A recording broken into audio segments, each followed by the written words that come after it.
So it's all to play for still. I think so. Do you want to bet against us?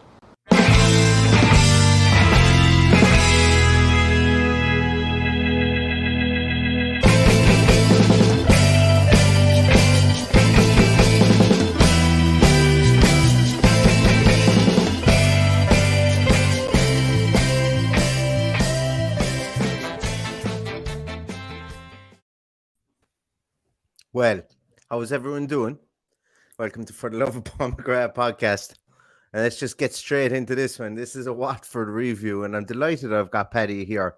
Twitter has been my best friend and worst nightmare over the last 48 hours, and I need a real person to talk to. So I'm delighted Paddy is here. And I am going to do something that I haven't probably ever done. And I'm going to take such a back seat for the first 15, 20 minutes.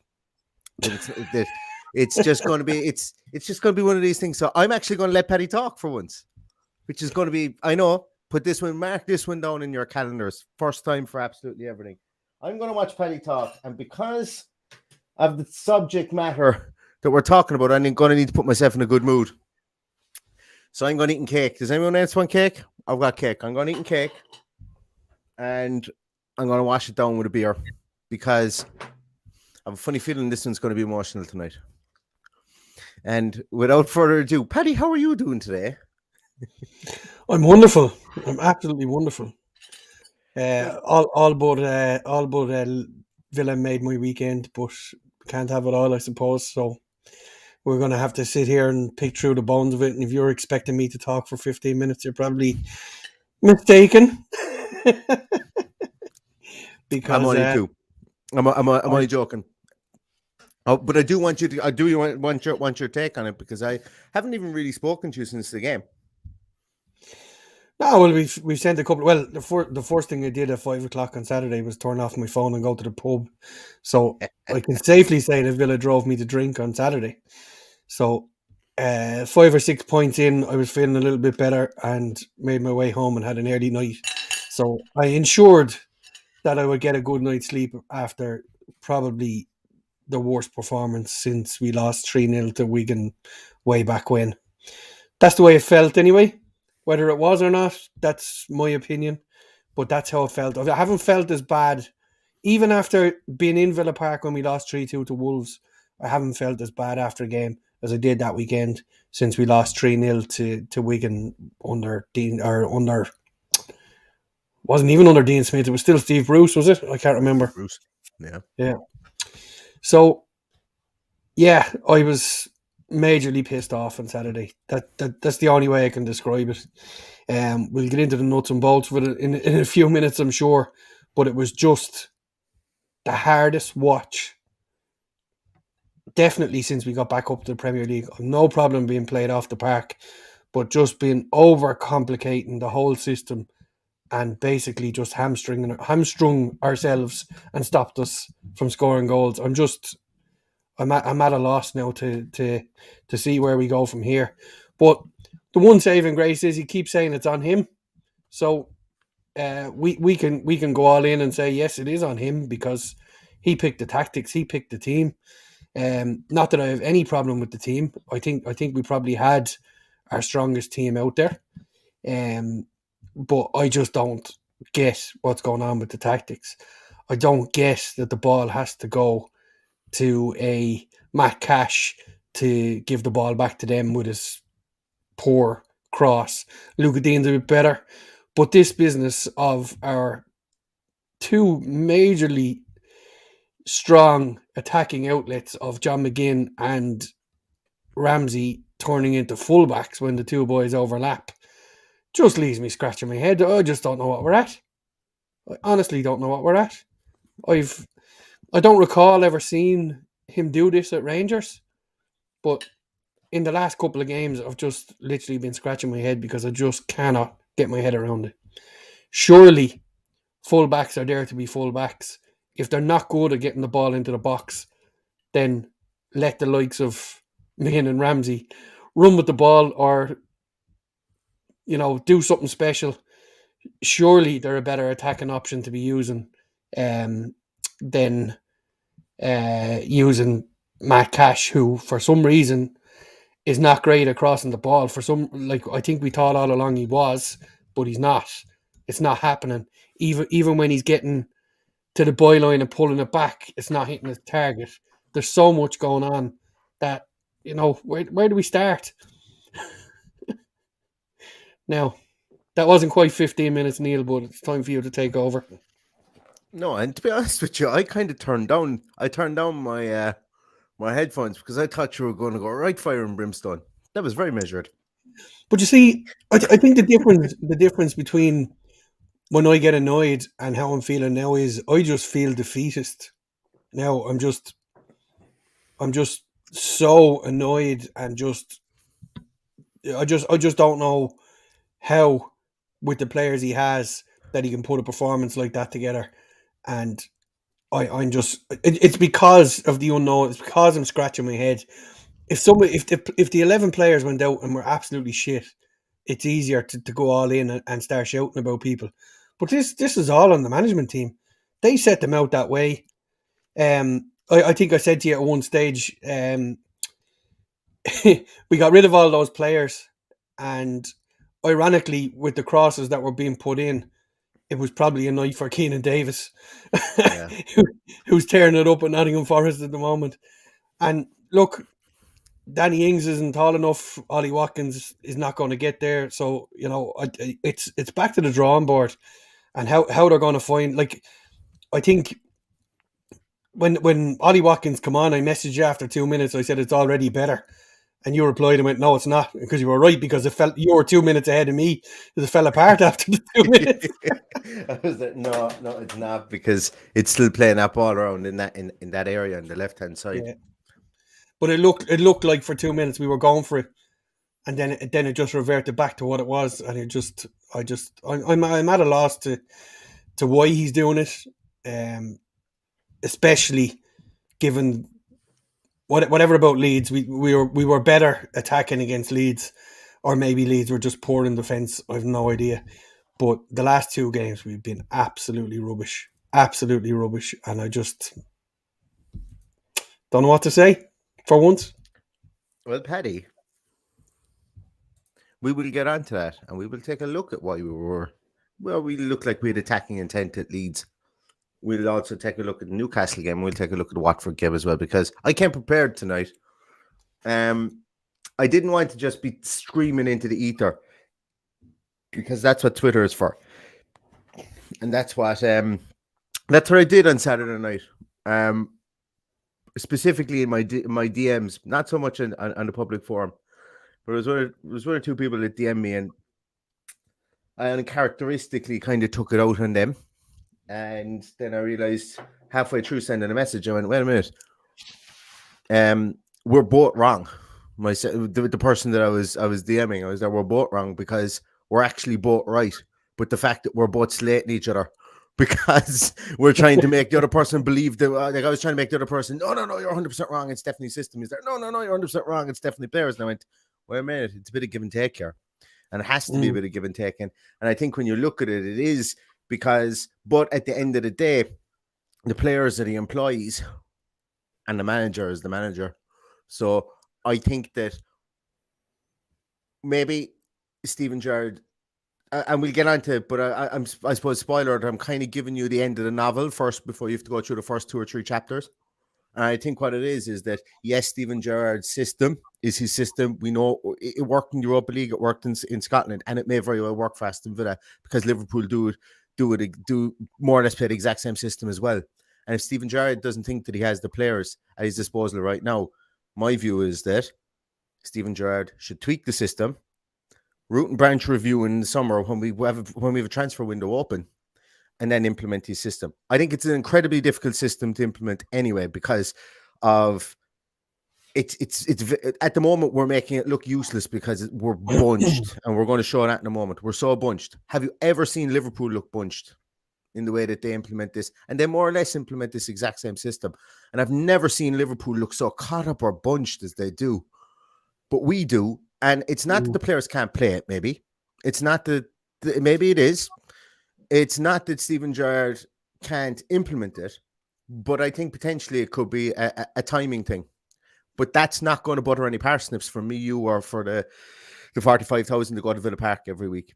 What's going to butter parsnips is adapting to what we have at the moment and then utilizing a full off season to implement your plan. So that's my that's going to be my concise, trying to be rational piece on it in a moment. I'm going to, just before I bring up some slides, and we were going to actually go to some comments first from some of the guys that are there, because I don't think anybody's wrong in how they feel here. And the worst thing that I've seen on Twitter is that everybody's giving out to each other, like I was in my DMs, going, "Oh, it's not the players, it's the system," and they're going, "No, it's the players, it's not the system." We're both equally right, because at the end of the day, you should be able to tweak to what you have, but then again, the players should. There are a couple of players that do need to up their level. They do.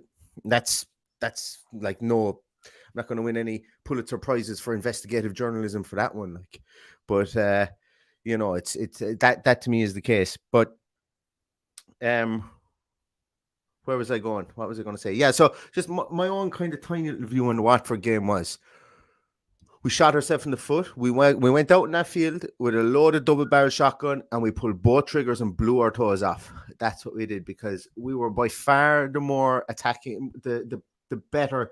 Even I would nearly even go so far as we were in the first half, and up until Ollie Watkins came on, we were a better set up team. We looked they had one or two chances, and Martinez had to make a save. That's fine, that happens. But I thought we were dictating the game. I didn't think I never once thought that Watford were going to score. I thought we'd nick one from a corner, because I never thought we were going to get one from open play. And then they cut us, and they broke at us, and they beat us 1-0. Yeah. And I was like an absolute rabid dog. And that's the short synopsis of how I felt on Saturday. I wasn't happy, even though I wasn't happy being at 0-0, because I could see that our attacking work just was not there. We had no attacking impetus whatsoever.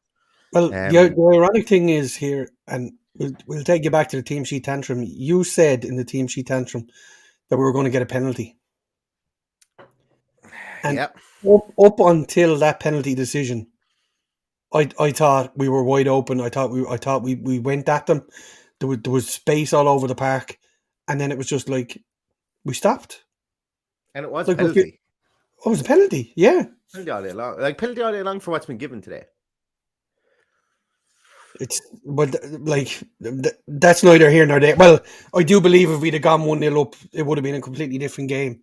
But it's it's very hard to take those penalties not being given when they're given all day long at Old Trafford or Anfield or City of Manchester Stadium, or whatever the fuck it's called, and we go there, and you just have this arrogant fool. Why didn't he go and look at it? Because somebody made a decision for him. I thought he should have had a look at it. Definitely. It's a funny one, Paddy, because rewind back 3 years ago. It was 2019 when VAR came in. First year we were back in the Premier League, I think VAR came in, and everybody was saying, listen, look, don't want it to be stopping the game. Don't want to be stopping the game. I'm now of the opinion that I don't care how long it takes, as long as you get it right, that every contentious decision gets looked at. That, like, your human error is, I decide whether I look at it or whether I don't. That's where your corruption comes in. And I use corruption not from a backhander taking money. And I'm not saying that the Premier League is corrupt. I don't think it is. I just think you've got incompetence. And I think that if you take out incompetence by having an edict, rule, or law which says every contentious decision is reviewed, and what they have is that I'd nearly even go so far as to say this, that every decision is reviewed. No, we're getting into VAR. I'm not even going to go into this, because we'll be here for another 25 minutes discussing my proposal. Remind me about my proposal of having a person in each dugout that talks to Stockley Park. Remind me about that proposal at some stage in the future, but I'm not going to go into it now. But yes, you're right. The penalty decision. What? You've just told them already. Well, I've told them already, but it goes a small bit deeper than that. Go on. Sorry, the penalty was a penalty, I thought myself, and I thought that, I don't think it rattled us, but we didn't get in behind them after. I think we were majorly pissed off, and it took the wind out of our sails for that period of time, and I just thought we never got going again after it. That was the extent of our that was the best attacking period of the game for us. I thought we looked like we had them, and we looked like we had the beating of them, and then we never did again. They were just so congested. We couldn't get through. We couldn't pass our way through. We couldn't cross our way through. There was no way through.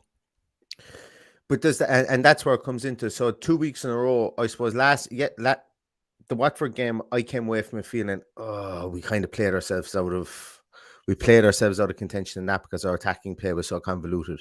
We had so many people. We congested all the space that we had, and I'm going to show you something in a moment that'll probably explain that. And we've done it probably in the last 3 games as well. Against Newcastle, I thought we just didn't have the players that wanted to take it by the scruff of the neck. I thought they were there for the taking. Watford were there for the taking as well, but what they did is they just sat back and they just hoped that they could defend and catch us on the break because they left Ismail Assar a mile. Ismail Assar lived offside for the day. It's just they couldn't get the ball anywhere near him. And that's shown by his position map. And when you see it in a moment, when you see where his average position was, he's a mile offside for the whole day. So he used the stretching. He stretched us, or he was there to stretch us. They just couldn't get the ball at all. So there is so for me, I think that. Like when we go back to the leadership and composure piece, like if after 5 minutes you have a team that crumbles because they don't get a penalty decision at home against a team that hasn't won in 9 games, and you've got all the firepower that you have, that's where you can talk about the players. But I don't think that's where you can talk about the management. But what you can talk about the management piece is when you look at where the players are setting up. In fact, that a lot of our attacks broke down because we got in each other's way, and we got in each other's way, and we had to take the ball wide. There was no one running past. There was no one making runs off the last shoulder. There was opportunities to do it. There was no one running past Danny Ings. If Ings didn't make a move, we just went out wide, and then we all just sauntered into the box at a slow pace, wait for Digne or Cash to cross it in, and that's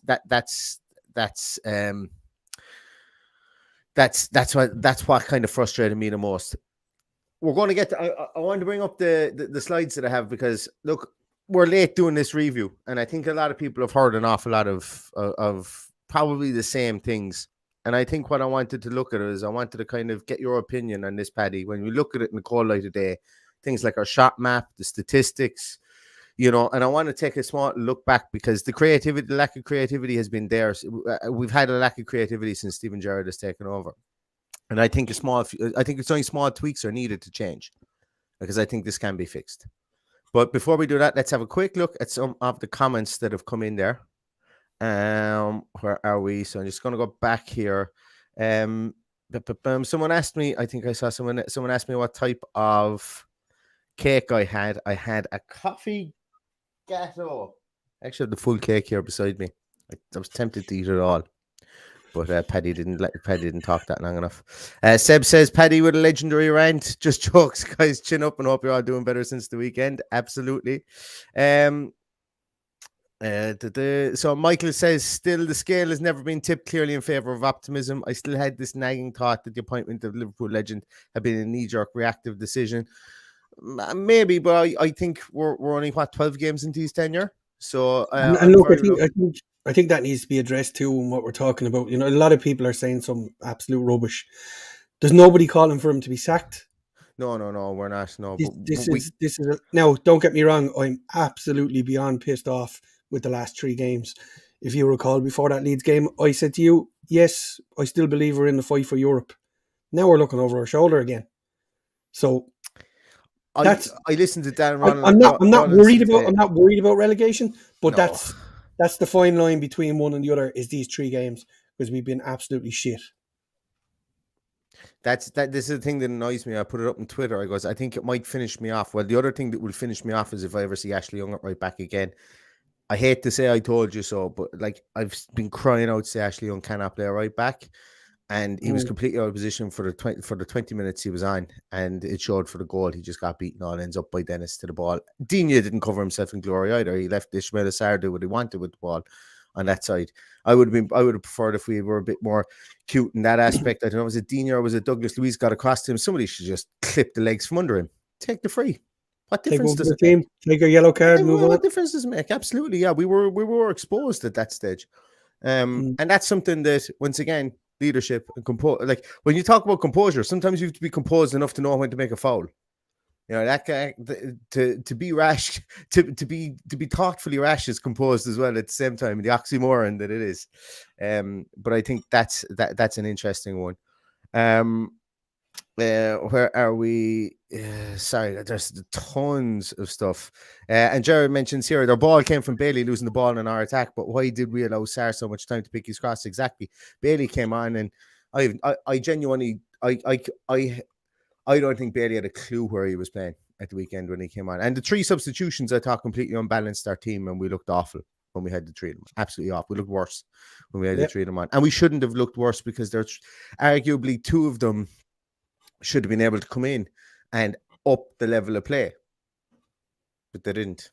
And that to me was an issue as well. And that to me potentially is an issue with the system, that if it's that niche that you have to have X, Y, and Z player to play in it, to me then is it too high maintenance?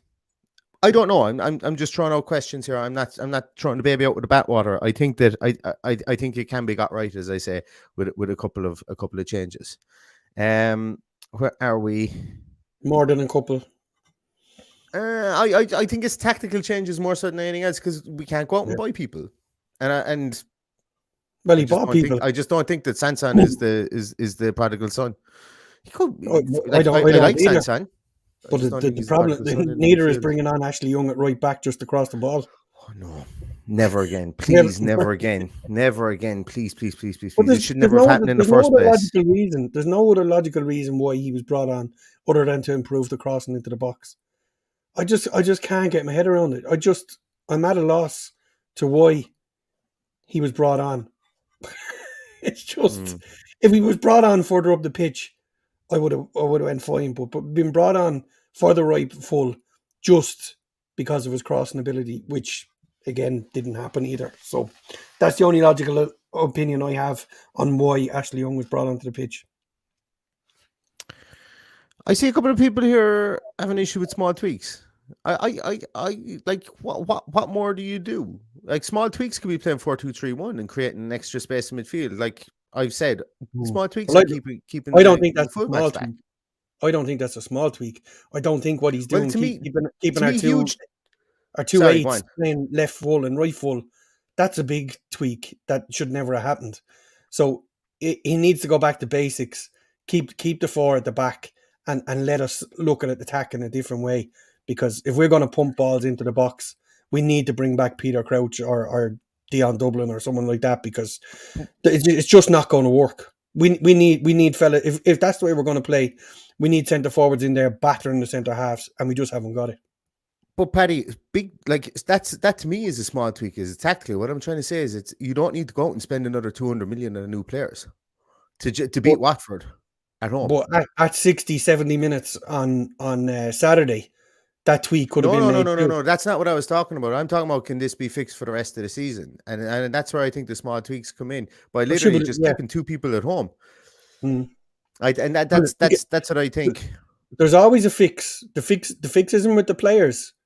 We have what we have. We had our best team out there the weekend, but the fix is he needs to change the tactics. He needs to change how we're going about scoring goals, because all they've done is drop the midfield a little bit lower and stifled Buendia and stifled Philip Coutinho. So that ball from the end line was absolutely going nowhere, because our other option, which is Ramsey and McGinn, are playing left and right back. So let's have a look. Ladies and gentlemen, welcome to a stat sheet that you may or may not be able to see, or you may have to squint in to see. But what I want to draw your attention to is the position map. We have here. Can I actually take us off completely, Paddy? Can I move this around? No, it doesn't make it any bigger. I've heard that before. Position map here. This is so what I did was I took the two position maps from who scored. I overlaid one on top of the other, and I've obviously just placed in where our players were, so we can see where our players were, as opposed to having the orange dots. One of two things. Can anybody defend the team being sent out like that? And the second thing is, can anyone actually really believe a team was sent out like that? So I don't believe the team was sent out to play in that formation or in that bunch. It obviously wasn't that formation. Don't get me wrong. These aren't formational maps. There's no way the team was sent out to play in that bunch. But the team ended up in that bunch. So when I talk about that it's both players and management, that if you're going to play this system, and this system is so intricate, if it is so intricate, I'm not even 100% sure. I do think it's a system born out of footballing theory, and I think that you need to catch lightning in a bottle to be able to get it straight away. I think it needs time to work on, and I think that's fair enough to say. I don't think that's not controversial. I'm not trying to be controversial by saying that because I think it's true. But when you look at this, the furthest man forward we had at the weekend was Dina. That shows you no one's running past the defenders. Look, like we've Jacob Ramsey, we've Coutinho, we've Danny Ings all standing in a 5-yard circle, in a line of 5 yards. Against Newcastle, we had the same thing. We had people out in the wing, passing the ball amongst each other in small triangles, and Newcastle could just filter people back, have people back there, and it was of no interest in them to do anything else. We look over to the right hand side. Look where our two centre halves played most of the game. There's no way a team is set out to do that. So for me, the twofold piece on it, and it just has to be. I came out, I watched the game and I went, oh my God, the system is so wrong. And then when you look at it and when I watched it back, I watched this game back a full second time again. I had a dodgy recording off an absolutely rotten stream that had a big Chinese logo in the middle of it. Paddy, I sent him a picture of it. And then I watched the second half back again, and I was like, I just couldn't make head nor tail. When the substitutions came in, it just went all over the place. It was like a bad tachograph off a truck. It was a bad look. It must have been. I don't have any data on that. But like, this is just wrong. Like, to be that overwhelmingly favouring the left-hand side and then to kill ourselves by just putting all our players into one small spot just makes no sense.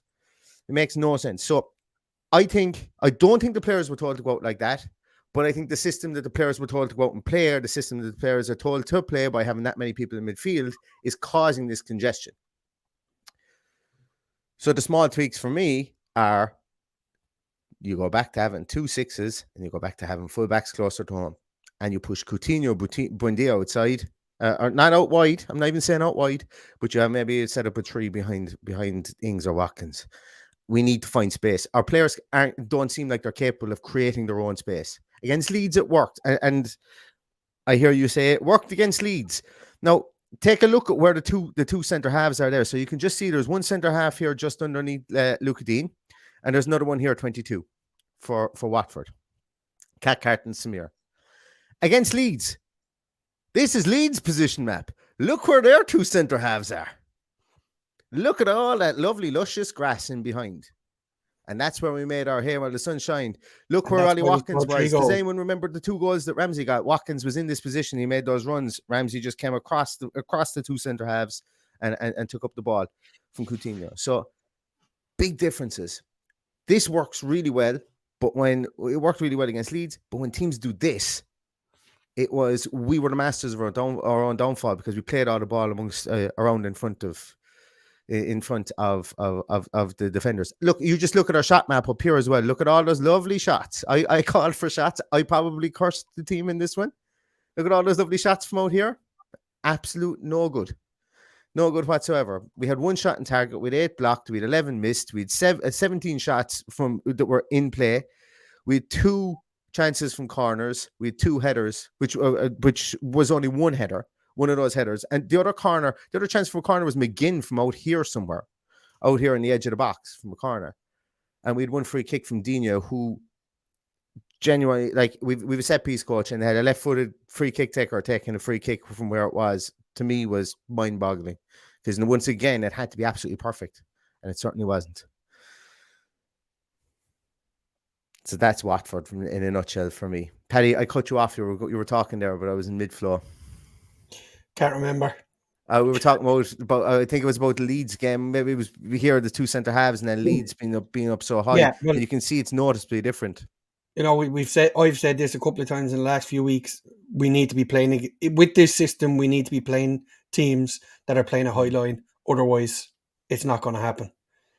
Like even a few people talking about Newcastle. the system in Rangers. If he plays that system in Rangers, he's going to go 1-0 up early on. The Scottish League is absolutely dreadful. The teams are going to be playing a high line to try and score a goal, and that's how they went and scored 3 or 4 every week. And that's how it works in Scotland, but it does not work that way in the Premier League. But it's as I say, like for me, I expended a lot of energy that I wish I could get back on Saturday night by trying to by being so one-sided in my own thought process. I know, I can't speak for anyone else, but there was no one that could. I have a tweet out there saying there is no one that can convince me that you can't put a system together that can only get one shot at home against Watford or something to that effect. I had that tweet out, and about 10 o'clock that night, I went, I can hardly delete it now and get away without saying I never said it, did I? Because I watched it back again. And when you look at stuff like this, that yes, the system is incorrect as well. But look, there were so many other moving parts that there's no way Stephen Gerrard looks back at this and goes, "Oh my God, what were you doing?" You know, there's just no way that the team was set out to do this. There's no way. No. But if there were, but I think that the system leads this congealing in the middle, which is really, really difficult. And it's really difficult to watch. Like, I know we can all see it there. It's really difficult to watch. The one thing I will say is, sorry, go on. Can I put a comment up there? Will it throw everything off of it? I'd be able to, yeah. I can't see the comments now for a moment. Before I start, there's 2 comments I want to put up here, okay? The first one is this. Seb says, are our new players coachable? We look at Bailey, Buendia that you've mentioned, and probably Coutinho. In my opinion, they don't need to be coached. Absolutely. They're not the problem. They're playing in a system that they've been told to play in, so that isn't the problem. But this one here, thanks very much in your head, James Man. Anyone know what Gerrard's training style is like? Maybe they're overtraining, not tested enough come match day. I'm clutching at straws. I don't think you're clutching at straws here. I think you've hit a very valid point. I had a conversation with a really good football man who I trust with today while I was driving home from work, and we both came to this conclusion that these players look tired, and it didn't look like they should be tired after having effectively a week off, then a little mini pre-season, and then back in. They shouldn't be tired. And, there's a lot of people mentioning that there's extra sessions going on. What are they doing in the extra sessions? Are they working on this system in the extra sessions? I have no idea. But I think they look tired at the weekend. I think a few of them looked very, very leggy towards the end of the game. I don't know. I think, as I say, I think this system is difficult. Like it is a difficult system to play because, you try being a left or right back in this system. You need to be absolutely inch perfect every single time. And that's why Trent Alexander-Arnold and Andy Robertson are able to play it, because they're inch perfect every single time. But then again, they've got they probably have 120 games playing it underneath their belt. Mm-hmm. Dina and Cash have 12. So and they for all the stick, sometimes the players like Jordan Henderson or someone gets from playing in and I think he's one of the more underrated players around. You need that water carrier in the middle of midfield, and Jordan Henderson does it. And obviously they've got Fabinho in there beside him as well, who's an absolute who's brilliant. And the reason I'm bringing up Liverpool as well is that when people say the players aren't good enough, I think it's more so that the players probably just I think it takes time, and it's not being a cop out, because I do think that the system causes issues like we see here.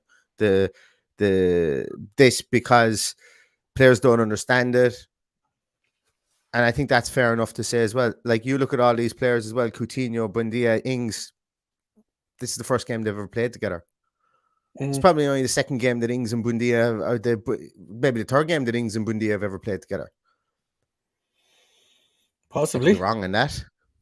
Actually, I'm very wrong on that because I completely forgot that Bundia was here at the start of the season because he didn't do much. No, it's a possibility.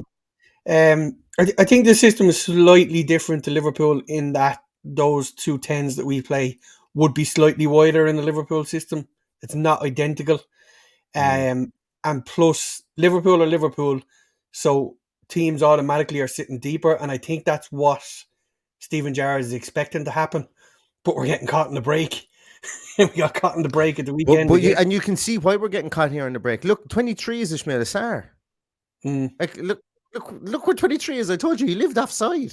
Like, literally, he stayed on the top shoulder, but so to try and stretch us. So they always had an out ball. And even when we brought on Leon Bailey's probably faster than Ismail Assar. You know, we couldn't find an out ball because guess why we couldn't find an out ball? Because look where their 2 bloody centre halves are. But then again, there was no space for. I don't recall. I don't recall too many people running with the ball. That was it. But the same with Newcastle. I'd say we didn't dribble the ball once against Newcastle. Yeah. And once again, look, just bringing it up. Here's the Newcastle position map. Like what's going on here? Why isn't Ollie Watkins here beside 33, whoever that was, Fabian Schär? You know, there's just no need, and there's like even the Newcastle one is a little bit more balanced because the two players are playing a bit wider. And but like you can see, like if you're expecting Philippe Coutinho to pick up the ball here in midfield with his back to goal and do something brilliant when everybody's on his toes, and this is what I mean by the system takes time. The system must take time, and the players probably should be a bit. You know, you need to think you'll be a bit smarter. That listen, lads, we know Douglas Luiz has the ball. He's going to be playing the ball low into Coutinho. Let's get the feck away from him. Let's give him space. You know, if anybody here has ever played Junior B hurling in Ireland, it's you drive the ball in as far as you can to one man and you give him all the space in the world because he's going to need it to try and get the ball. And Junior B is probably the lowest grade of hurling. Best grade of hurling, but the lowest grade of hurling you'll ever play in. For all our overseas listeners, that one's completely on dead ears, but I enjoyed it and that's all that matters. But yeah, look, so what I'm saying here is that look, when I'm talking about tweaks and stuff like that, we can see here that this is the Leeds game, and the Leeds game is the Leeds one is even more balanced again, I think, in ways, because you know you can see that there was space here. You can see that Coutinho could pick up ball, and that Ollie Watkins obviously made those runs. Ollie Watkins is right in between the 2 centre halves here, but you know where we have it here, it's just everybody's on top of everyone's toes, and exactly the same here. You know, exactly the same here. And the Leeds one is probably more balanced because they attacked down both sides as well, and would have affected how we had to line up as well. Yeah, I just want to bring up something as well, because the creativity piece, and another reason that I think that I'm now coming down the side of that. Yes, the players need to be a small bit better. Everybody knows that. That's 100%. Like you've got a Douglas Luiz, a Brazilian international there, who's faltered in some games. You've John McGinn, who's the hero for Scotland. How many goals he scored for Scotland? Being underutilized in the system, I know, but still doesn't really grab things by the balls and get things going. You've got Ollie Watkins. You would have hoped he would have been on the plane to Doha. Doesn't look like he's going to be on current form. So yes, the players do need to step up. Matty Cash needs to step up. I know I maligned Ashley Young for coming on for him, but Matty Cash needs to really understand how to play for that far up the field, because he's pretty wasteful up there at times. And that's not saying drop him. Fantastic player. I just, you know, it just needs a small bit more composure up there. But I sent you on something today. I actually went through every single goal. Now, this is some of these goals are up for you know, they're up for I suppose the conversation, but I took it from FootMob as to how FootMob dictated the goal was scored. So was it in regular play? Was it in a counter attack? Was it a corner? Whatever. And when I looked through the goals, so since Steven Gerrard has taken over, we've scored 4 total goals on counter attack. We've scored 4 total goals from corners. We've scored 6 from regular play, and Reece James scored an own goal.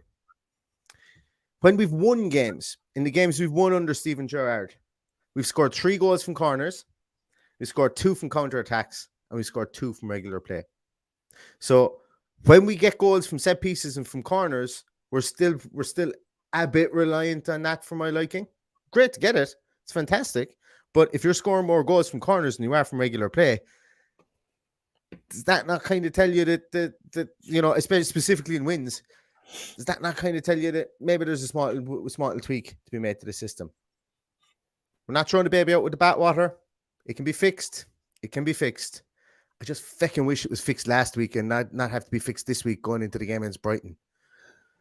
Look, it should have been fixed against Leeds, to be honest. We had done Leeds enough is to great. get We ahead. scored 3 goals and we were all able to blame Tyrone Mings.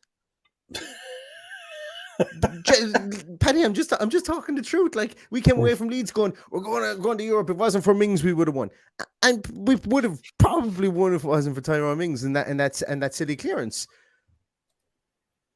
But Newcastle was a team effort of dreadful play, and Watford wasn't much better.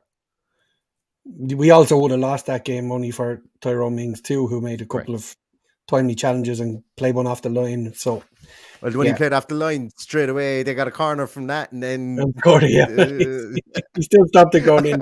I talk about deleting tweets because I put up, I goes, and there was me giving out about Tyrone Mings. And he's just after making one of the best off the line clearances I've ever seen, and literally as I pressed send, boom, in from Llorente, and I delete tweet quickly because I don't have enough battery. My phone would have gone dead from everyone tweeting me. But look, I suppose, horrible loss the weekend. Horrible loss the weekend before. Horrible draw the weekend before that. And there's no kind of shying away from it. But, the proof is in the pudding. Where the players are lining up is very strange. Whether that's down to the players not being able to play the formation or not having enough time in the formation, I think it's a little from column A, a little from column B. So I think when the honest conversations, as Stephen Gerrard says, they're happening, I think they are. I hope that they are honest, and I hope that the honest conversations lead to honest answers, and those honest answers lead to honest performances, and then we can start to claw our way back up the table to wherever we finish is where we deserve to finish at this stage. But we need to start. I'd love to know who he's having the honest conversations with, because I think the only victim of all these honest conversations since Stephen Gerrard came in is Matt Targett. So, it has to improve. If we play anywhere if we set up anywhere like we did against Watford, Brighton are going to do exactly the same thing. Trossard, McAllister, Mopai, they'll run at us on the break, and we'll concede as well. Seb is bang on and dead right. Start with clean sheets, and I'm no tactical genius, but when you've got Tyrone Mings playing defense and no one else, you're always susceptible to concede goals. And look, that's the way. That's why I cannot believe that this team was sent out to play like this. But then again, what were they sent out to play if it was this convoluted that they got this wrong on the field? So I think the ideal word for answers, I don't have them. You said convoluting there. I just think that it's just not simplified enough for anybody. I think it's overcomplicated. The system seems overcomplicated. When you've got weapons in there like Buendia, Coutinho, Ramsey, McGinn, they're not being utilised in the right way. They haven't been for the second 15 minutes against Leeds, yes, but they haven't been utilised in the right way other than that in these last 3 games. And we've seen the damage McGinn can do. We've seen the damage Ramsey can do. We haven't seen any damage from Cash or from Dean. It's time to go back to basics. I would like to finish, if we're going to stop talking about this, so I want to say it before it's over. The positives that came out of the weekend. Number one, Emi Martinez is still our saviour. He was absolutely immense. World-class saves, 100%. 10 out of 10 for me. Himself, 97% of the time effective. There was a performance there, a very composed, measured performance, which was probably overlooked. And for me, I'm happy to have him now. I wasn't so overjoyed when we signed him, but I thought Callum Chambers looked like a footballer at the weekend. He's very relaxed on the ball. His passing was excellent. his positional sense from defensive set pieces I thought was excellent. So I think we might be onto a winner there with Callum Chambers. I don't know how much of it he's going to get, but do we see him in that defensive midfield position at the weekend when we have Ezri Konsa back? I think that is ideal for me. I think that would be the way forward starting this weekend, but we'll just have to wait and see.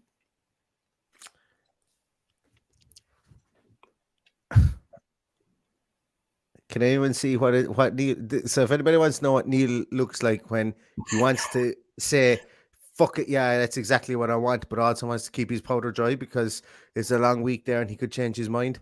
What I just did there for the last 4 or 5 seconds, that's exactly what I look like. So if you ever play me in a game of poker and you want to see my bluffing face, that was pretty much it. But I do think that Callum Chambers, yeah, yeah. What I'd say is, what's to be lost by it? What's to be lost by it? Very little.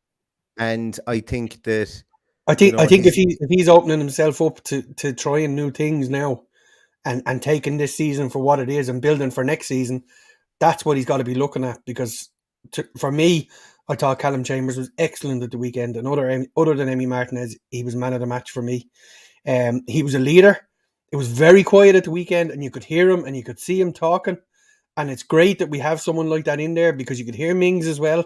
So between the two of them, there could be a very decent partnership there. If not, Callum Chambers sitting in front of him and protecting him. Do you know what I'm reluctant of, Paddy, is? I'm reluctant of saying it now because it's Monday and we'll have 4 days of, then being pissed off when it doesn't happen on Saturday. Well, look, I don't think it's going well. We have the preview and we'll have everything. We'll be like, the more I think of it, yeah, Chambers. If he doesn't start, and then by the time Friday comes, I'll be banging the table going, if he doesn't start Chambers, we burn the place down. So that's why I don't want to get there either, because it's very easy to get from A to B when there's nothing going on during the week. And we can't change it from Monday to Friday. It can only be changed on Saturday, So, I'm saying now he's probably not going to do that, so I won't be pissed off if it doesn't happen. This is just my opinion of what I think should happen, because I can't imagine. Well, put it to you this way: from what I just said, I'd find it hard to drop him. Well, my questioning is why wasn't House brought on and Chambers pushed to right back? We probably would have drawn it all. Maybe we'd be sitting here going, well, at least we didn't lose. But look, I think if we get the back 5 or 6 sorted, the guys we have in reserve or on the pitch at any given time are well capable of going and dismantling any defense. But if we leave it wide open like we did at the weekend, we're going to lose games because of it. And that's exactly it. We will defend better when not everybody is up attacking.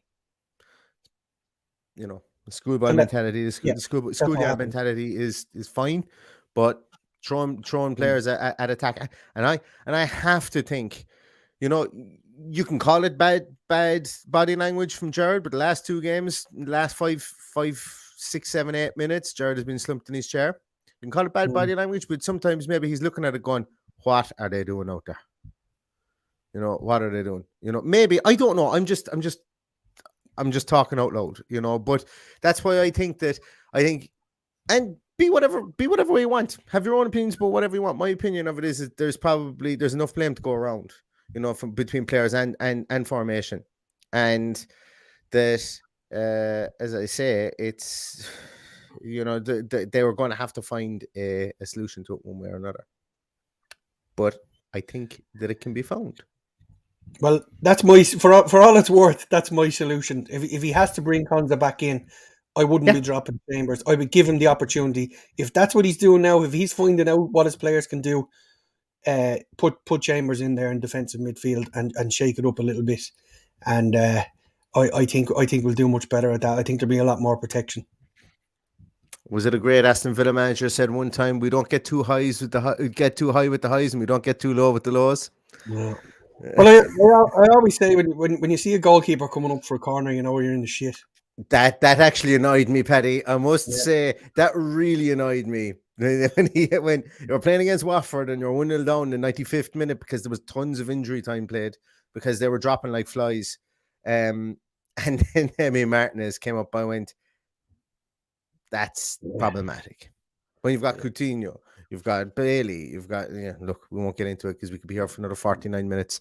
I just think that's what you do for cup games, or that's what you do when you're Kasper Schmeichel wanting to be the narcissist that he is. And he nearly got caught out. We'd get away without you saying it. He nearly got caught out yesterday, and I was up off my seat. He went up for a corner, and the corner broke. I was hoping either to see the goal or pull a hamstring, but neither happened. I think that's going to do it for tonight. Look, thanks very much, everybody, for sticking around. I actually appreciate it because, it was nice to be able to talk to Paddy about it, and it was nice to be able to have your comments there as well. And sorry we didn't get to all the comments, and we will try and get to more in future. But it's going to be a really interesting couple of weeks. We've Brighton at the weekend. Don't forget, Brighton just lost 3-0 to Burnley. Now, then again, what do Burnley do? Burnley cross the ball, but they've got Weghorst or whatever his name is in up top now. But they've just coming off a 3-0 loss at home to Burnley. So, that's a positive, I would imagine. But we will only know what we know come Saturday when the team sheet is out. And I think it's going to be one of those team sheet tantrums that you're not going to want to miss. So tune in for the team sheet tantrum on Saturday. And we'll also be back with a preview as well before the week is over as well. But we have also got 2 prizes to give away this week. So don't miss the preview and don't miss the team sheet tantrum. We have a signed Brian Little book. We have a box set from Six Socks. So they're back in stock. They're back. The socks are back in stock. Yes. Which is great. I have they're just outside arm's length, so I can't put them on screen. So we need to get a beautiful assistant to hold things up, just like in The Price is Right or something like that. That's next year's edition of the podcast. Everyone, thanks so much. Jesus, it's 10:30, nearly bedtime, Monday the 21st of February. Thanks very much for listening to our musings. Hopefully it made sense. Hopefully some of you agreed with it. If you didn't, that's okay too, because that's what we're here for. We like to hear all sides of the coin. But thanks so much. And everybody, have a fantastic evening and have a fantastic week and stay safe. And we'll chat to you later on. Up the Villa. Up the Villa.